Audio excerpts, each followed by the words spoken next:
Hi there, I'm Crista Grasso, founder of the Lean Out Method and host of the Lean Out Your Business podcast. Today, we are going to be diving in and talking about the areas of waste in your business that keep you working way harder than you need to and investing time on things that just simply don't matter. Tune in while we talk all about how to simplify your business so you can scale a whole lot faster. Welcome to the Business Growth Architect Show. I am Beate Gillette. I am the host. I want to welcome you to our globally top 10% ranked podcast, where you will hear from industry experts about the strategies that are working right now to unlock hidden opportunities in any market so that you can grow your authority and scale your impact. And now let's get started with the show. Welcome back. This is your host, Beate Gillette, and this is the Business Growth Architect Show. Today, we are not going to lean in. Today, we are going to lean out with Crista Grasso from the Lean Out Method. Crista, I'm so excited to have you. I'm so excited to be here. Can't wait to chat today. Exactly. So the first question, needless to say, I'm going to have to ask. I'm not leaning in, I'm leaning out. What is that? And what does it even mean? Absolutely. So it actually has absolutely nothing to do with the book Lean In, nothing whatsoever. Lean, for any of your listeners who may not know, is really about increasing value and eliminating waste. So you always want to be focused on value in your business, and you don't want to have any unnecessary complexity, any unnecessary waste. So what most businesses need to do is they need to lean out. They need to get all the waste out of their business so that they can have more value internally in the form of profit and more value for their clients. So now that is like somebody just rang a bell and it's like ding, ding, ding, ding, ding. So here's the thing. What do you think happens as we are growing the business? And you and I, we had a conversation in the green room just before we started to go live about waste. What is waste in a business, and what do business owners do that they should not be doing? How many hours and days do we have? So Truly.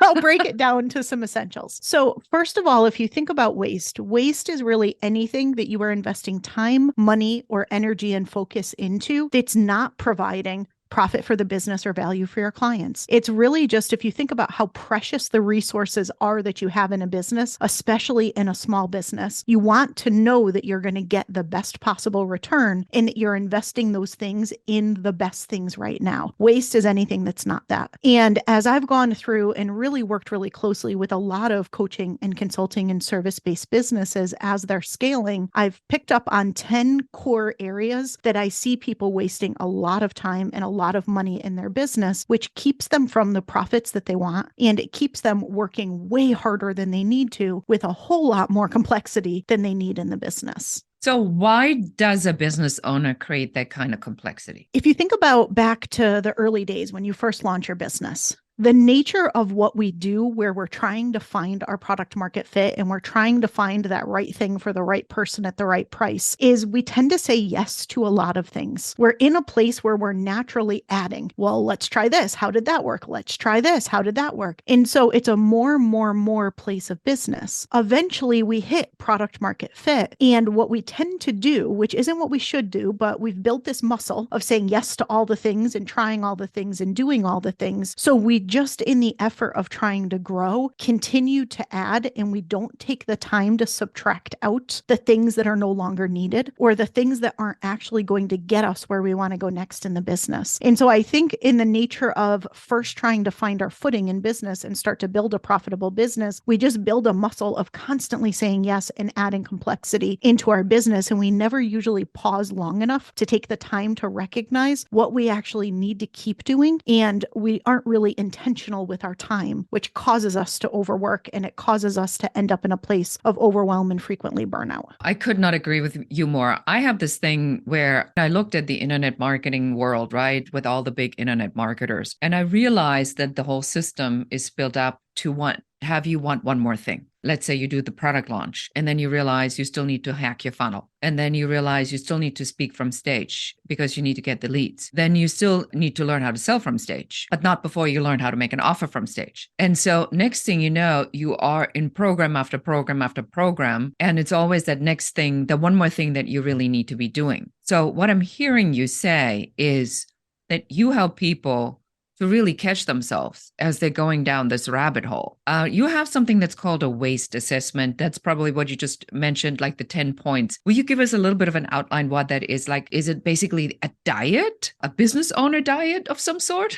Well, if you think about, let's think about what waste is in a different dimension of what we've talked about so far, is really it's anything that's not in alignment with the vision of where you're trying to go in your business. If we start at that really broad sense, typically there's a lot of things that we invest our time in that aren't things that we should be doing at all. Then the next level of that is maybe there are things that we could be doing, like the example that you gave. There's always something we could do. There's always something we could learn. There's always one more skill or thing that we could do to optimize or add into the business. Well, how do you make the strategic decisions about what the right ones are to do, the best ones are to do, and avoid all the noise and that pressure that, like, are you missing out if you're not trying this new thing or doing this new thing? And so in the waste assessment, what we look at is what is your vision for your business? Where do you want to take things? And what do you have that is in alignment with that? And where can we just really quickly recognize a lot of stuff that can go that you just did because you kind of musted or shoulded yourself based on things that people told you, oh, well, you should have this, but it really doesn't fit for you. It doesn't fit for what you want. So we look at that. We look at your business model. And is your business model aligned for you? Is it aligned with that vision that you have? And then we dig into the 10 specific areas where there tends to be a lot of waste in the business. But the first two, looking at your vision and then looking at your supporting business model, those frequently get at the area of unnecessary complexity as well as the area of unneeded work, which are two of the areas of waste that show up in business. So I love what you said about this. So I had made my mantra last year, simplify. And there is a emotional component to letting things go. There is a part about where we have put time, sweat, money, and a lot of effort into building something. And then suddenly you tell me, I'm being wasteful. How do I let go? Because I bet you run into this all the time, that people then argue with you on why it is still important, even though it's clear it's not. Absolutely. So the lean out method has 4 pillars, and it's context, clarity, commitment, and Kaizen. Context is your vision and your business model. Clarity is what are the right things to be focused on right now. And that usually means you're recognizing the things that need to go. And then your commitment is actually committing to let go of the things that you said you were going to let go of and continuing to stay focused on the ones that you recognized as being most important. And what I tell people all the time is the hardest pillar of every single one of them is commitment, because what will happen is you'll walk out of a session and you'll say, absolutely, you're right. This is what I should be focused on. I know this is the right thing. I know I need to let this go. And then 5 minutes later, 5 days later. But Crista, wait, yes, do I really have to? I call it the yeah buts. The yeah buts always, yeah, I know I said, but yeah, but, and so the yeah buts always come. They come for me. They come for my clients. They come all the time. They will absolutely come for those of you listening. And so I think at the end of the day, it always has to go down to why are we doing what we're doing? I'm a really big fan of why before what. And so it's great to have our strategies. It's great to know what we're going to be doing. It's great to know what we're going to be focused on. But why are we doing what we're doing? I believe everything we do in business is to live a rich, fulfilled life. A facet of that is the work you do in your business. It includes your vision. It includes your values. It includes the lifestyle you want to live. There's a lot of different facets to it. And I think if we can go back to why we're doing what we're doing, what's important to us, what's the legacy we want to leave, or what's the impact that we want to make, whether it's in our industry or just in our world, our family, whatever that ends up looking like, I think if we can take ourselves back to that, we can get into the yeah, but then we can rewind and say, but when I really think about my rich, fulfilled life, I get that this isn't the thing I need to be doing right now. And so I think we have to go back and forth and give ourselves the space to feel the yeah buts, because they're going to come. Mm-hmm. But I think if we can reground ourselves in why we made that decision, was it really the right decision? And if it was, we just need to remind ourselves of that. But the other thing, and I'll give you an example because I have 3 businesses, and the reality is I can't spend time on all three businesses at the same time. It's just not feasible unless I want to work more than I am willing to work. And so I had to make a decision this year to not put time on one of my businesses because my other business is in a period of scaling right now. And so what I did is I allow myself a couple hours a week to kind of play in that business. I give myself a little bit of space to purely be able to do what I want to do, not tied to any particular outcome. So I still get some kind of personal enjoyment and satisfaction from that. But I have made the business decision not to be focused on that business, not to be selling products, not to be really doing anything in that business other than just creative thought leadership and play. And so sometimes we just need to give ourselves that space in a period of time and give ourselves the option to circle back if the time becomes right in the future, which it may or may not ever be the right time in the future. So I want to talk to you right after this quick break about how do you mentally do that. So stay with us. We will be right back. Are you looking for the hidden opportunities for you in this market? Or are you simply wanting to figure out what is your unique differentiation factor that makes clients want to work with you and not your competitors? If this resonates, I want to invite you to go to uncoverysession.com and schedule your 15-minute complimentary uncovery session with one of our business growth advisors that will take you through what your number one business growth blocker is, what you can do to remove it, and what your very best next step should be. And now let's get back to the show. Beate Gillette here with Crista Grasso from the Lean Out Method. And we were just talking about you having this ridiculous ability to just go ahead and say, I am going to set a priority here. I'm going to give myself permission to doodle or to engage more in thought leadership than in actual doing. Do you have any advice for us if we find ourselves in the push for more mode? How do we stop ourselves and become like you? A lot of patience with yourself. So I am your classic high achiever. I mean, good luck pulling me away from my computer when I am excited about a project and I am all in and working on it. And I've had to really, really learn over the years that as much as I enjoy my work, as much as I enjoy what I do, it's actually not good for my rich, fulfilled life if I literally spend 18 hours on the computer every day. Not a smart thing to do, no matter how excited I am about a project or how fired up I am about a project. So I have just had to learn how to play to my own strengths. And each of you listening has your own strengths and how you like to work best. And I think it's tapping into what that is for you. For me, I work best in focus blocks. And I love working in focus blocks because not only do I get more done in less time, but it helps me be really discerning with what I'm investing my time in. If I'm going to take 2 to 3 hours and put it on something, I'm not going to put that time on something that's not important. If we don't have that intentionality around a block of time, it's easy to waste 2 or 3 hours doing little tiny things here and there. But if you go into a block of time with a lot of intentionality, you make really strategic decisions. And because I like to work in focus blocks, what I have learned is I use focus blocks for things like self-care. I use focus blocks for things like play and innovation and thought leadership. And so it's just simply how I play to my strengths and structure my day. So I build my schedule with blocks for the things that are most important to me. And that concept may work for you. It may not. I think it's just a matter of how do you work best and how can you structure your days to support that? I think that's a very powerful way to do things. Now, on this podcast, the entire premise is how do you build your authority? What's the strategy you use to build your authority? So you're now talking about a reduction strategy on how to do that. So how does reducing waste help me to build my authority so I can scale my impact? Absolutely. If you have waste in your business, you have noise. And if you have noise, your authority is not being heard. Your authority is not being clear. And so I think you do want to be lean in what you do, right? Lean, eliminate waste, increase value. How can you focus on quality over quantity? How can you make sure you're kind of building your authority with that laser focus on the things that are most important and most valuable? And you're getting rid of any noise and distraction that's going to dilute that for you. So I think to me, that's really the key. If we take content, for example, you could pump out multiple pieces of content all day, every day, but if But if you're talking about different things all the time and you're never really going deep, you're never really being differentiated, you're just doing quantity over quantity over quantity, you might get noticed, but it's really hard to build authority. Most people would just get lost in the noise. But if you put out some really strategic, intentional content, you go really deep, you have a differentiated point of view, you really stand out as a thought leader, all of a sudden you become the go-to person and you're the person people are asking to come and speak on things and do things. And so I think it really does come down to being lean, being focused, and just being super intentional with what you do. I think that there's two things I'm taking away here now. So number one, I want to make a differentiation for our listeners, for our beehive.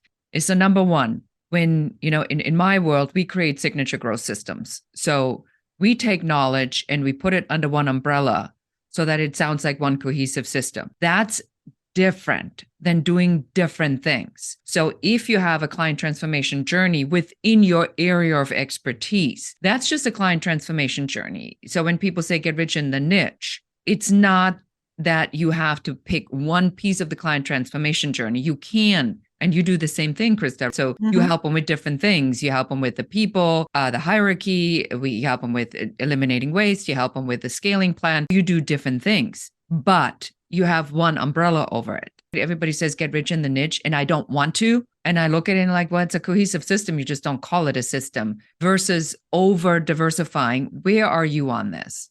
Yeah, I agree with you fully. So I call it your ecosystem, which is, I think, exactly what you're saying. And there's a big difference, right? If you've got a really, really great offer suite, everything naturally tends to fit together. It helps people solve problems more deeply based on where they're at in their customer journey. You're not helping somebody make jewelry over here, which is one of my businesses, but you don't hear me talk about that in relation to lean out method. And then you're helping them build a business strategy and scale their non-jewelry business over here, right? They're two completely different things. It doesn't make sense. And I see a lot of people doing this. They just take all of the things they love and they just talk about all of it. But there is nothing that threads it all together. There's no ecosystem around it. And that's when it can feel like noise and your voice can get a little bit lost. But if you're within that ecosystem and you're helping someone along and you're really clear on that customer journey, then I think you can talk about different things, just as I do, just as I'm sure you do. And I think that actually helps because you're still in authority in a particular area, even if you go deeper into different facets of that. I love the way you said that. And you're absolutely correct. It doesn't matter what you call it, on whether it's your system or ecosystem or whatever it is,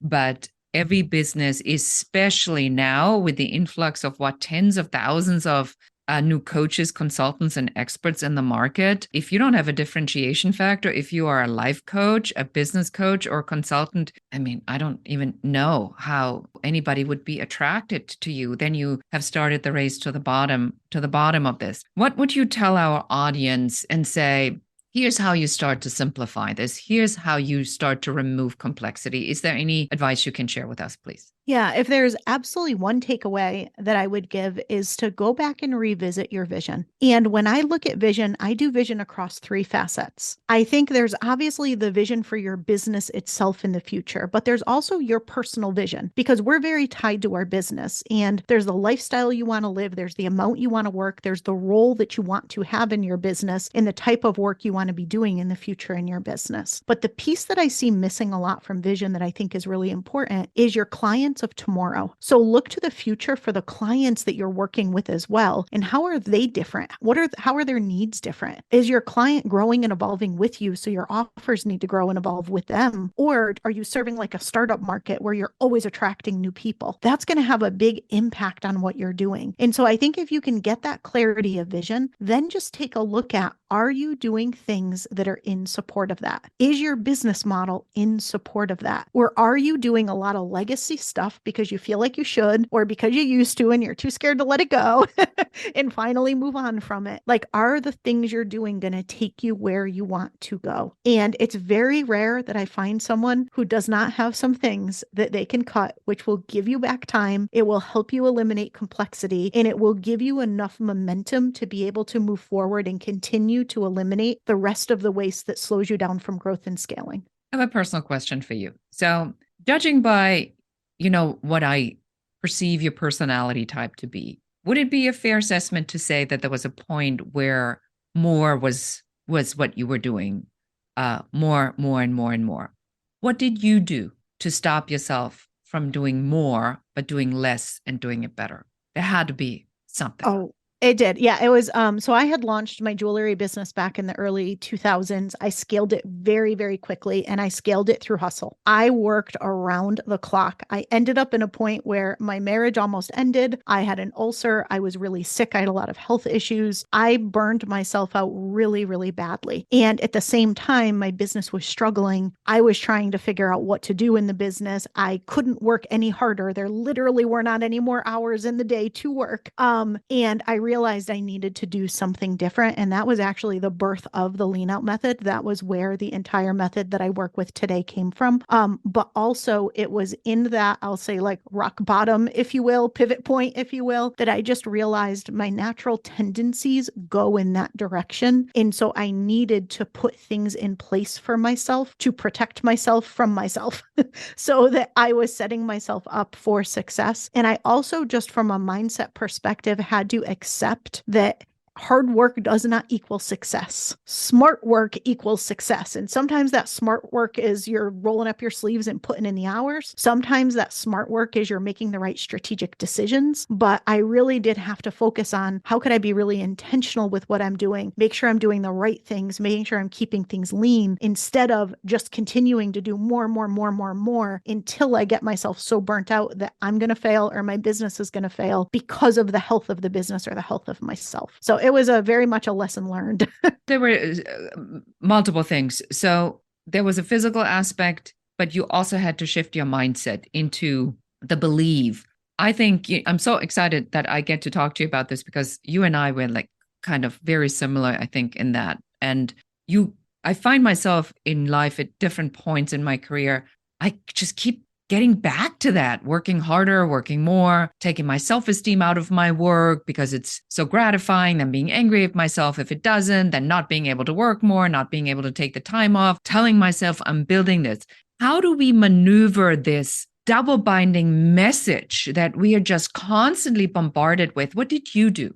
So I put into place something that I call capacity-based planning. And so again, I think it's all about knowing yourself and knowing your personal strengths. And I found for me to work really well, I have a certain amount of hours that I should work each week. And so like I need to create space. I need to create my focus blocks for self-care and time with family and going to concerts and doing the things that fuel me outside of my work because I will fill that space with work otherwise. So when I do my planning, which is a key part of how I am intentional with my work, I look at how many hours I want to work and I make decisions about what I'm going to do within that time. And I think that's the key because if we don't do that, we will work more than we intend because we just have this list of things to do. And I guess I can just slide that in and get it One done. more. Don't need to sleep tonight at 10 o'clock, right? And so I think to me, I only commit to the things that I know I can get done within the time I have. And do things come out of left field and throw that out of whack sometimes? Absolutely. It's called life. But generally speaking, that keeps me much more protective of my schedule and much more intentional with what I do with my time. God, I love it. Well, I am so thankful that you have been so unbelievably open and willing to share with our beehive all the things that you have gone through personally and what you have learned. So somebody listening to this interview and saying, I must lean out with Crista, where should we send them? Absolutely. You can find me on my website at leanoutmethod.com. And if you want to dive into those 10 areas of waste, you can actually go to leanoutmethod.com/waste and grab the guide, which will take you deep dive into all 10 areas to see which ones you have in your business. I love that. Yes. So speaking from personal experience and as somebody who has unsubscribed from probably over 200 lists this year and gotten rid of subscriptions and things that while I've invested in them at some point, I've realized, they're no longer necessary.